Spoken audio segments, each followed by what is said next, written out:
7 years of waiting comes down to this vote. The Uniswap fee switch proposal is now live, and if it passes, every swap on the largest DEX of crypto is going to start burning UNI. 120 million tokens gone in year one. This vote changes everything. The tokenomics, the value proposition, the entire thesis. UNI transitions from speculative governance play to a deflationary asset with direct protocol alignment. If you're not paying attention right now, you're missing the inflection point that redefines the largest DEX token in crypto. What is going on, people? Welcome back to the channel. It's your boy Aaron here. Today, as you saw in the intro, we are talking about Uniswap. Uniswap, the largest DEX in the whole of crypto, becoming deflationary, burning 16-17% of its entire supply, guys. So before we get started, smash a like on that video, and later on in the video we're going to be talking about other protocols that may be following Uniswap's path, guys, in terms of burning and becoming more deflationary as the US government becomes more and more dovish. Okay, guys, so stick with us to the end of the video and let's get into it.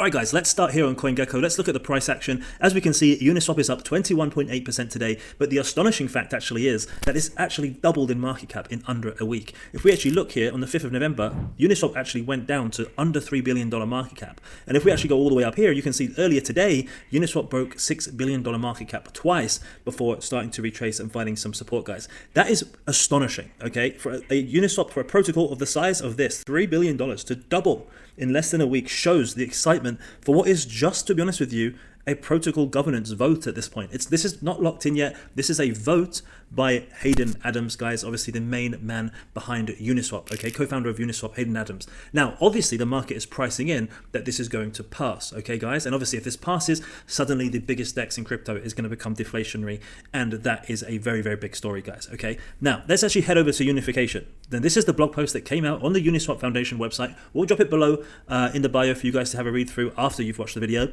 but meanwhile, we can see here about what they're saying and what they're actually proposing here, okay, guys? So Uniswap founder Hayden Adams is excited to make a joint government proposal that turns on protocol fees and aligns incentives across the Uniswap ecosystem. Okay, now they believe that this proposal positions the Uniswap protocol to win as the default decentralized exchange for tokenized value, okay? Now, obviously, I'm sure Uniswap have watched in maybe even a little bit of jealousy to see how Hyperliquid have come out of absolutely nowhere as the leading perps DEX exchange and got a huge market cap, and in fact has surpassed Uniswap's market cap. Okay, guys, and of course there's Aster and there's all the other copy paste now perp dexes. Now, of course, it should be said that Uniswap isn't a perp dex, but it is still plays in the DeFi exchange, field, and them seeing that happen must make them think, maybe it's about time we started playing in the deflationary burning field. And here they are. Hayden Adams has come out with a proposal that could change the future of the largest DEX in crypto history, guys. Okay, and now let's think of the reasons. Why now? Why now? Well, look, let's be honest with you. UNI was always just a governance token. In fact, a lot of projects in crypto were just governance tokens. What can you do with a governance token? I can bet on governance. Well, look, guys, the data's there for you all to see. In most projects, I'd say 90% plus, there was less than 10% participation on DAO governance for token holders. Clearly, nobody really cared about DAO governance. It was just a way to keep Gary Gensler off the back. Okay, Gary Gensler, of course, the absolute goblin who hated crypto and was going after almost every protocol. Uniswaps were just trying to keep Gary Gensler away from them by having a token that was there for DAO governance and not for pure speculation. But now Gary Gensler has gone and we have a regulatory environment which is way more dovish and way more bullish on crypto.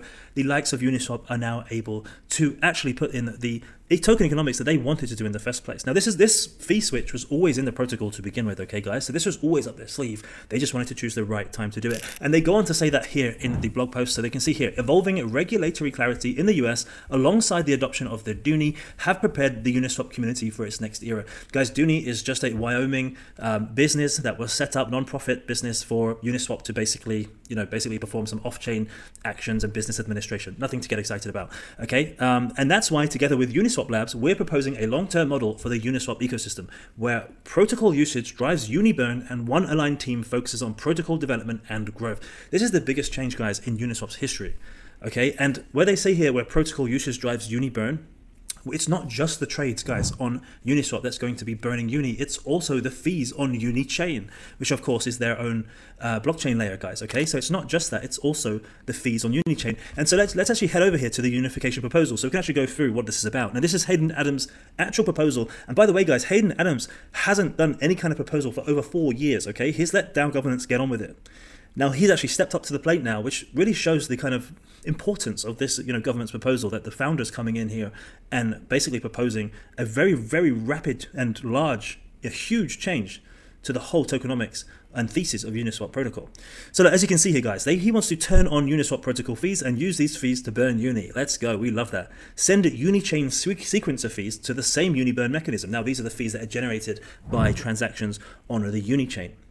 Now, there is a slight issue for LPs. If you're a liquidity provider in Uniswap, you will get slightly less than you used to. But what Hayden Adams has basically come up here is that they plan to internalize MEV. Okay, guys, it's a little bit complicated what MEV actually is. So I'm not going to go into it in today's video, but there are plenty of other videos where you can find out what that is. But basically, they're looking to take fees away that are being extracted from Uniswap by giving them back to LPs, so LPs do not actually feel the reduction in the fees on each trade. Now, another thing that's important to note here is that they're going to launch aggregator hooks, turning Uniswap v4 into an on-chain aggregator that collects fees on external liquidity. Think of 1inch, for example, is a great aggregator on DeFi. Uniswap's never done that. Okay, they've never taken fees on liquidity or trades that are outside of Uniswap. They're now going to turn that on. Now think about how many traders use Uniswap every single day and trust Uniswap, which is a key thing obviously in DeFi, especially after the recent hacks. That's going to be a really big driver of more and more revenue, guys, of more and more burns of Uni once they decide to turn that on, which I think is huge. And now another key point here is they're going to burn 100 million Uni from the treasury, representing the approximate amount of Uni that would have burned if fees were on from the very beginning. I love that. So they're not just turning on the fees from when this vote passes. They're going to look all the way back retrospectively and burn all those tokens that they would have burned if they had this on in the beginning, guys.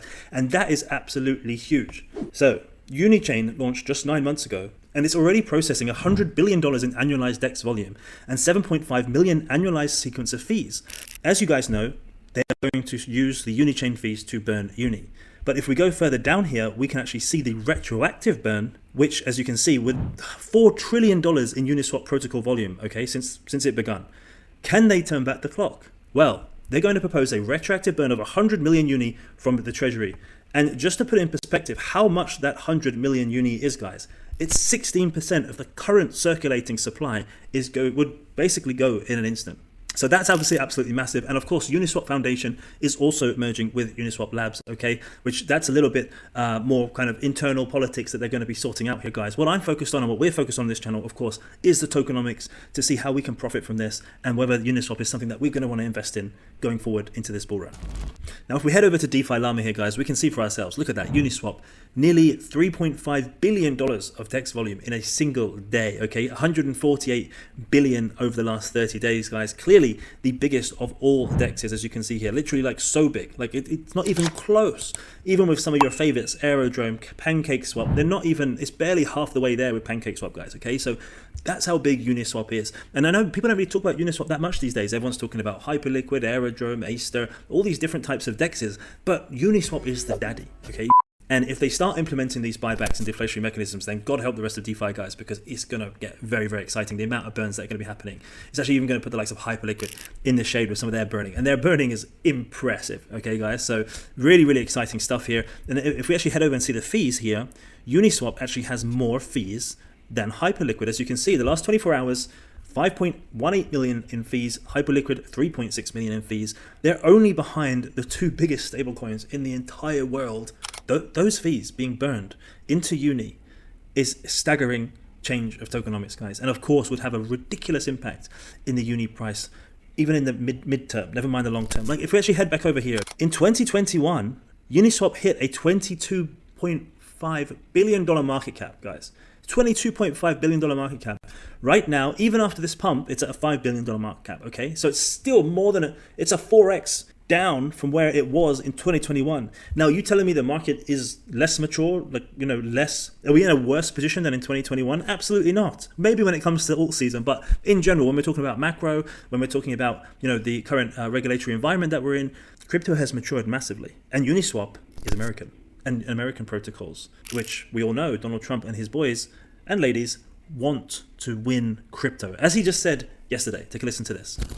My administration services, it'll make the United States a manufacturing superpower and the world capital of artificial intelligence and crypto. So there's no doubt in my mind that with Uniswap becoming deflationary and turning on the burn mechanism, plus with regulatory support from the US government, and obviously the existing traction that they have, which is outpacing everybody in DeFi, means that Uniswap can reach all-time highs again in the future. Guys, a pointless, some would say, DAO governance token now turning into a token that basically has direct protocol alignment is huge, huge news. And actually, if we head over here to Yasha Edo, he made a really great post, guys. Go give him a follow. Yasha Edo, I'm not sure if I'm saying that right, mate. Sorry if you're watching this. But yes, a very, very interesting post. And he's saying that 10% of the total supply right now of the burn is roughly $920 million at current prices. Around 850, 900 million. That's nearly $1 billion, guys, of burning, okay? So that's insane. Now, it should be said that that's being burned from the treasury, okay, guys? It's not being burnt based on like the supply that's currently, in people's wallets. It's being from the treasury, so it's unlikely that that would have been sold. But that's not the point. The point is here that, of course, the circulating supply is coming down, and that's can have a huge, huge impact. In fact, we saw, I mean, what was it, X Layer recently, have a massive burn. We saw the impact on that token price. I covered it in my video. It was huge, guys, okay? Now, they're activating the fee switch here. Now, this is what we spoke a little about earlier. There's going to be a slight change for LPs. Now, all these protocol fees get used to buy and burn Uni. And finally, they're merging Uniswap Labs and the foundation into one unified organization, and they're going to set up a 20 million Uni annual budget starting in 2026 for protocol development and ecosystem growth. Long story short, guys, Uniswap is back, and I fully expect this governance vote to pass because, look, one, Hayden Adams is the guy who, basically proposed it. He's the co-founder, and most people back the co-founder, especially one as inspirational and, basically inspiring and with the reputation that he has. Two, not only that, but of course, Uni token holders care about their bags, right? We all care about our bags. Nothing wrong with that. And your bags are likely to go up if the tokenomics are better. So chances are this will pass. And when this passes, guys, what could this mean for the Uni token? Well, if they burn 1.5 to 2% of supply annually and Uni captures value from being deflationary and having actual yield mechanics, the compounding effect over Uniswap next year is substantial, as our friend over here, Yasha's Edu, says. It's true, guys. It's true. We could see Uniswap hitting all-time highs. Guys, let me know what you think in the comments below. Where do you see the price action for Uniswap? If this comes into place, do you think we see a new all-time high in Uni? Let's think about other DeFi protocols that could also implement similar DeFi tokenomics mechanics, because surely if Uniswap are going to do that and the regulators are fine with it, then why wouldn't other DeFi projects that are just as established as Uniswap do the same thing? On DeFi Llama, which other DeFi protocols could actually do the same thing?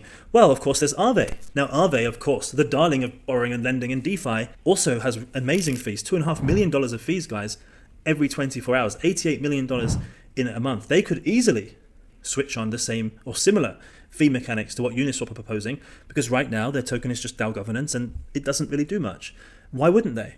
Lido is another one here that could easily turn on the fee switch, guys. $2.43 million of fees, $77 million a month. Guys, Aave and Lido are ones to watch, and I would recommend going through this list and looking at other DeFi protocols with great fees versus market cap versus circulating supply, guys, and checking out to see, because there's no doubt in my mind that Uniswap here are basically showcasing everybody, especially in the US and beyond, the way to go now that we have a dovish US government and how that can implement their DeFi tokenomics and have a positive impact on price and the whole ecosystem. Look, guys, that's all I've got time for today. Thank you so much for joining me once again on the channel. Guys, if you've been enjoying their content, you know what to do. Smash that like button, drop a comment below, and hit the bell notification. Thank you so much for joining me, guys. I'll see you again next time.